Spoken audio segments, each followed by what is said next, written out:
The NFL draft is approaching very fast, and I am still very interested in where the quarterbacks go in this class. I think Cam Ward goes top 10, and that's really it. Everyone else, I don't really have a great sense of where they're going to get picked. I know people are saying Shedeur could go as high as 3, or the Raiders should take him and all that. I just don't see it. And I think we have this big-time discourse between the consumer, the media, and the NFL teams. I think the consumer is kind of in the middle between the two. The media is, of course, going to push the big names. Shedeur Sanders, Cam Ward, and even Jackson Dart, Jalen Milroe, Quinn Ewers, guys who are well-known in college football. But the fans kind of understand this class isn't good. It's been seen on the field. It's been talked about. Every report from NFL teams is, yeah, we're kind of passing on this class. And then you have the fans are like, well, we like this player because we saw him in college, so let's draft him. Let's draft him. He has the arm. He has it. We need a quarterback. Take him. Take him. But when we look at the teams, they're like, okay, is he an upgrade? Or is the 2026 quarterback draft just much better than this one? What are we getting here that we can't get next year? And I know it's like, oh, hey, you can't take a year off. The NFL, you're not allowed to tank and all that. But this class just isn't working. You look at the last time we had a weak quarterback class of 2022. The only guy that's really proved to be worth it was a 7th-round pick, Mr. Irrelevant, Brock Purdy. Kenny Pickett was the first quarterback off the board. Traded. Desmond Ridder. Traded. Sam Howell. Traded. The guys that were thought to be good got traded. And Brock Purdy, irrelevant, who turned out to be the best, and even then you're like, well, is it the system or not, is the one staying and signing the big-time extension. So we're at this point now that maybe this class is not as bad as 2022. I think Cam Ward would be far and away the best quarterback in that class. So he alone might be your best bet to get a guy on the second contract. And maybe Shedeur Sanders hits. He kind of feels like a Ryan Tannehill, and I said this in a mock draft video, you can check it out, that he's not the best arm in the world, but he's accurate. He works well off play action. He could be a good middle-tier quarterback. Maybe his ceiling is top 12 in the Geno Smith, Baker Mayfield range. But I don't see Pat Mahomes. I don't see Josh Allen. I don't see Lamar Jackson. I don't see Joe Burrow. I maybe see Jalen Hurts because I think Jalen Hurts is in the same range as Baker Mayfield.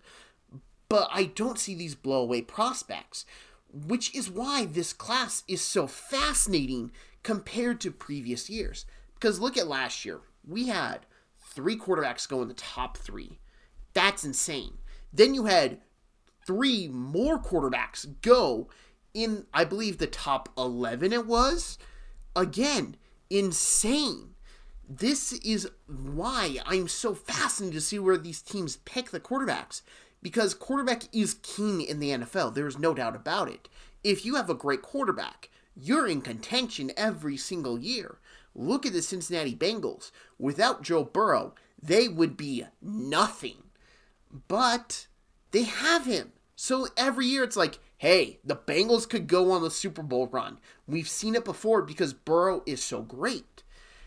And it's so confusing with this class because quarterbacks get overdrafted all the time.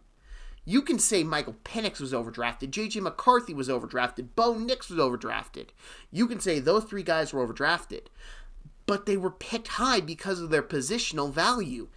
And it's insane that by this point last year, we had heard Bo Nix has a lot of suitors. He has a lot of guys in mind. And the Broncos didn't have a starting quarterback, so they were like, yeah, he's going to the Broncos.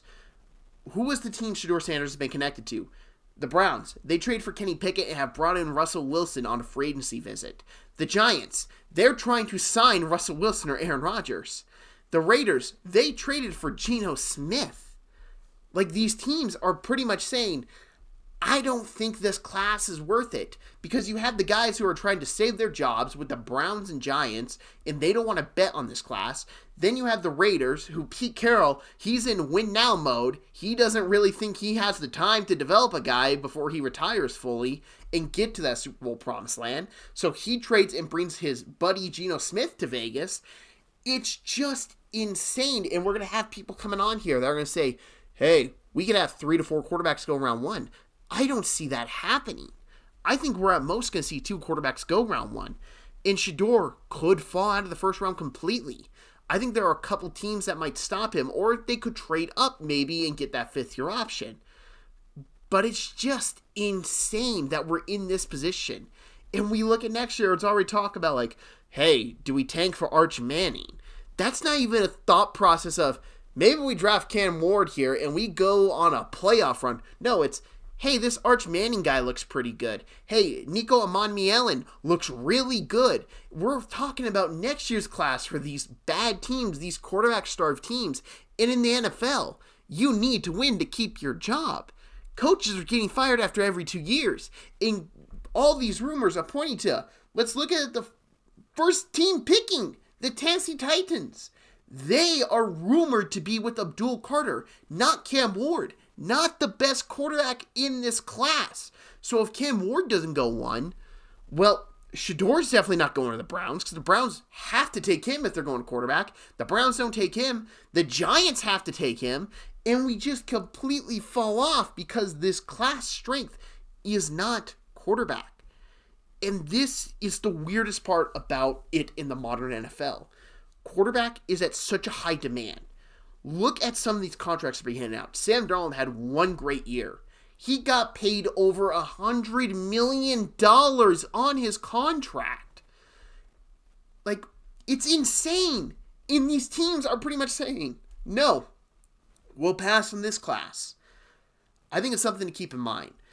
There's a very realistic time for the draft. We only see 1 quarterback go in the top 20.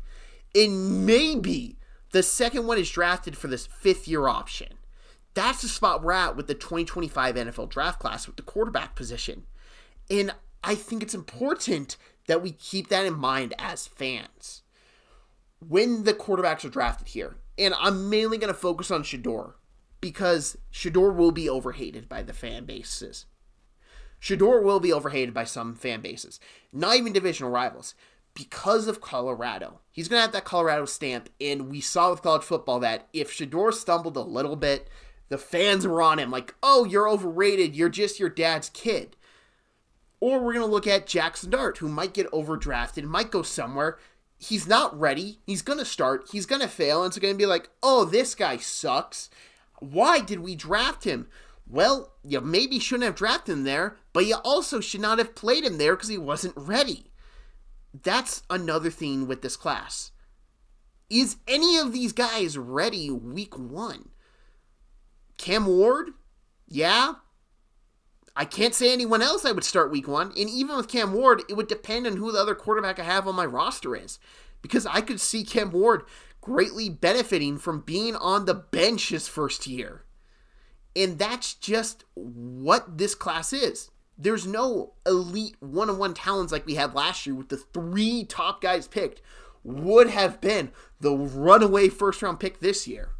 But we have guys who might become a top 10 guy, might become a top 12 guy, might stay in the league with Jackson Dart, and then the rest, it's like, Tyler Shell, he's almost 26. He's the same age as Trevor Lawrence. We have Kyle McCord, who did not do good at Ohio State, but ripped apart ACC defenses. It's just insane where we're at. And this is my whole video, is me just saying, fans, be patient with this quarterback class. If your team picks one high, you should not want them to play early because they are not ready. And it's not right for their development. And if they do play early, hope that they have a strong running game and good receivers surrounding them with a safety valve at tight end. Because they are going to struggle if they don't have all of that ready. And I hope that all these guys succeed. I want to be wrong on this class. I truly do. I would love to see all these guys become perennial NFL starters, that they just kill it in the league, because these are guys chasing their NFL dream. I just don't know if I see that happening. But I will just leave this at a positive mark. I've been wrong before. I've been wrong at the quarterback position many of times. I was not a Lamar Jackson guy. He has proven me wrong over and over and over again. So all I hope is that this class proves me wrong, that these quarterbacks excel, and that they have a long, fruitful NFL careers that they get generational wealth to provide for their families. Thank you very much for watching this video. If you liked the video, I'd appreciate if you hit that like button. If you're new to the channel, hit that subscribe button, please. I'm trying to grow this channel. I'm uploading NFL draft content every weekday up until the NFL draft. This was a little different of a video, but I felt like it had to be made. If you disagree with me at all, go down in the comment section. I love the draft discussion. I love the draft debates. I'm all for it. And hey, if you like more videos like this, there's a playlist on the screen. There is a most recent upload there. And hey, if you really liked it, please share this. I'm trying to grow this channel, trying to grow it every single day. And this video, like I said, I thought had to be made to just kind of put in perspective what this quarterback class is. It's not elite. It's not really necessarily atrociously bad like we've seen, but it's a far cry from last year's class. But thank you very much for watching, and have a great day.